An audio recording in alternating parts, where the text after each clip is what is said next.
Good afternoon, I'm Alan Unell, and this series of videos is Healthcare Advocacy, where we address problems in the healthcare system and then take actions to try and make a better system for all of us. Before we get started, down below in the YouTube description box is a link to the Healthcare Advocacy newsletter.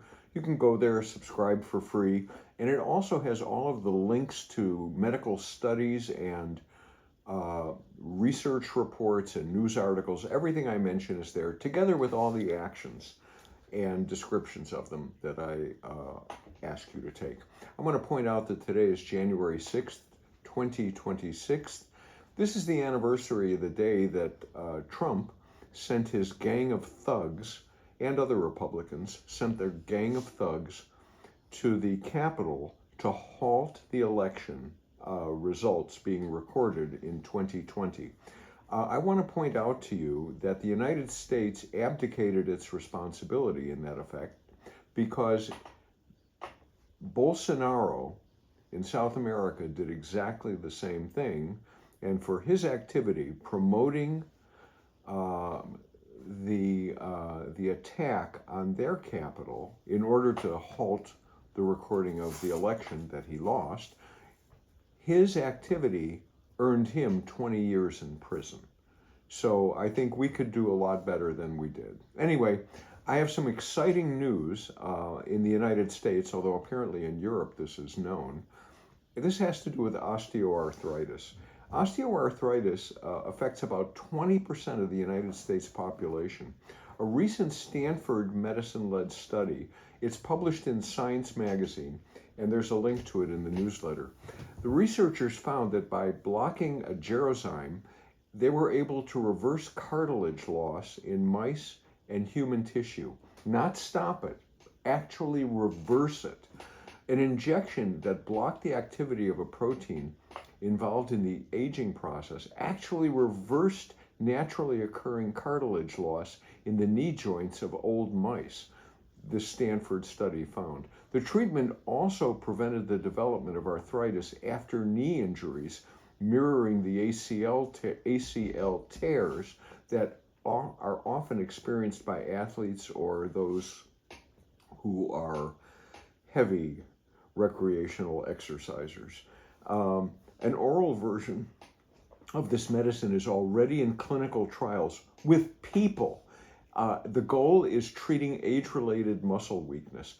This is just so outstanding because what they did was they took samples of human tissue from knee replacement surgeries, which included both the extracellular scaffolding or matrix in the joint, as well as cartilage generating chondrocyte cells, and they all responded to the treatment by making new functional cartilage. This is so exciting. The study results suggest that it may be possible to regenerate the cartilage lost to aging or arthritis with an oral drug or a localized injection that would render knee and hip replacements unnecessary. So first, it looks like it'll work, and second, it'll save all of that downtime in physical therapy that those replacements have to have. Anyway, I'm very excited about it because my doctor told me I need to get my knee replaced. Anyway, the treatment directly targets the cause of osteoarthritis, which is a degenerative joint disease that affects 1 out of every 5 adults in the U.S. And the cost to U.S. healthcare for osteoarthritis, $65 billion a year. So this is just a big deal. Now, we've talked in the past about private equity. Private equity is when investment firms gather up investors and purchase an asset to make money. And the reason they do it is that they're able to generate far beyond market levels of returns. That's why people invest with them. They don't have the visibility that investing in like a publicly traded company would have. And we have reported over and over again that when private equity invests in healthcare firms, the results are bad. When they invest in, we did this just a week or so ago, when they invest in hospices, patients don't get the same level of care. When they invest in long-term care facilities, it turns out within a year, 10% more people die. When they invest in hospitals, the trip and fall and injury rate goes up by about 20%, and the infection rate for those who need lines put in after surgery goes sky high. And those are all things that are preventable. What they do is they cut staff, and so patients suffer. And to squeeze money out of it, right?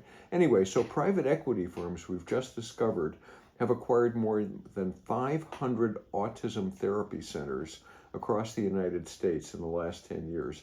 A recent analysis found between 2015 and 2024, 574 sites that delivered autism services in 42 states were bought up by private equity, the result of 147 acquisitions. This was reported by Daniel Arnold, who has a doctorate in public health. He's at the School of Public Health at Brown University in Rhode Island. 80% of these acquisitions occurred between 2018 and 2022. Private equity investors appeared more likely to enter in states with higher autism prevalence and a more generous state autism insurance mandate. This was actually reported in the Journal of the American Medical Association, Pediatrics. Recent state mandates, this is why they're doing it, have required insurance companies to cover autism-related child health care services. So this led to opportunities to invest in order to get a steady cash flow stream. According to Rosemary Ball, a PhD at Cornell in Ithaca, who was not involved in the study. Those small private equity firms have provided funds to help expand services for autism therapy providers. Now, in 2023, BAT and his co-authors published a policy paper, and there's a link to it in the newsletter, illustrating how private equity firms profited from autism care. And here's the rub. The paper focused on 12 leading autism clinics owned by private equity firms, conglomerates that were diversified in a wide range of industries with little experience treating children with autism. Turnover was high. The turnover of staff was high. The levels of staff training and the supervision were all lower after private equity took over. And we've seen this over and over when private equity is in the medical world. They provide less care and they squeeze money out of the situation. It sounds familiar, doesn't it? They show up, staffing levels are reduced, less supervision, and guaranteed payments. Private equity just transitioned their model of squeezing out profits to a new application, autism. This is another big story that showed up last night. RFK Jr., the brainworm guy, cuts recommended childhood vaccinations. In an unprecedented change, the Center for Disease Control and Prevention is reducing the number of vaccines routinely recommended for all children from 17 to 11. On the new schedule, vaccines that had previously been recommended for all children, such as rotavirus, hepatitis A and B, meningitis, seasonal flu, I guess I mentioned hepatitis B twice there in my newsletter, apologies, and RSV. They decided we can start cutting back on those. They are recommended only for those at high risk. So that's not good. They're recommending that parents or patients talk to their doctors and decide in a shared decision-making way that whether they want these vaccines, instead of the government coming out and in a public health manner recommending them. Health Secretary Kennedy has long questioned the safety and effectiveness of a lot of childhood vaccines, including measles. With this overhaul, the administration is taking a dramatic step to pare down the schedule of immunizations routinely recommended for all children. What's going to happen is a lot of children won't be vaccinated. That's the result, and that's what they want. The revamp follows a presidential memorandum that directed the Department of Health and Human Services and the CDC to compare the list of vaccines with those in what they called peer countries. That memo came out December 5th, the same day the vaccine advisors at HHS voted to drop the recommendations for newborns getting hepatitis B on the day of birth. I will point out that that's responsible for several deaths. children not getting that vaccine. I know of at least 3 cases where infants died because they were exposed. And it's not a matter, put this in your back pocket, it's not a matter of the mother transitioning her immunity to the kid, because hepatitis B can actually be acquired casually. So you could run into somebody who has hepatitis B, they have it on their skin, they have it on something they touch, the kid touches it, they get it. It's actually more transmissible than AIDS.